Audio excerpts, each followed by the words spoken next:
বৃষ্টি থেমে গিয়ে আকাশে ঝা চকচকে রোদ উঠল। আর জানো বন্ধুরা, জেলে ভাইয়ের জালে বড় একটি ইলিশ মাছ উঠল। জেলে ভাই ইলিশ মাছটিকে দেখে ভীষণ অবাক হয়ে গেল। সে কল্পনাও করতে পারেনি এই ঘোর বৃষ্টির মধ্যে তার জালে এত বড় একটা ইলিশ মাছ উঠবে। জেলে ভাই ভীষণ খুশি হলো। সে এখন এটা বাড়ি নিয়ে যাবে। তার স্ত্রীকে দেখালে তার স্ত্রী অনেক খুশি হবে বন্ধুরা।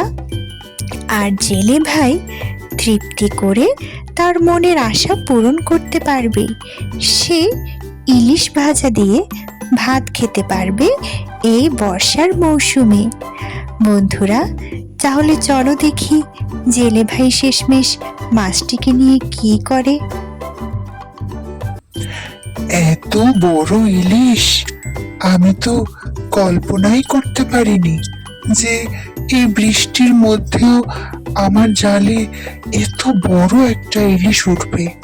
আমি কখনোই এত বড় ইলিশ দেখিনি। বাড়ি গিয়ে গিন্নিকে দেখালে গিন্নি অনেক খুশি হবে আর অবাক হয়ে যাবে। আমি এটা বাজারে বিক্রি করব না, আজকে ইলিশ ভাজা খাবো। তাই তিনি তার স্ত্রীর উদ্দেশ্যে মাছটি নিয়ে রওনা হলেন বন্ধুরা। তাহলে চলো দেখি গল্পের বাকি অংশে।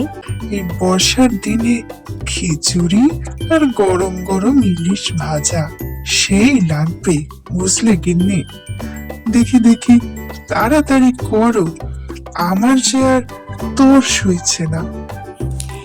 জেলে ভাই আর তার বউ খিচুড়ি আর মাছ ভাজা তৃপ্তি করে খেলো বন্ধুরা। জেলে ভাই আর তার বউ ভীষণ খুশি হলো বন্ধুরা।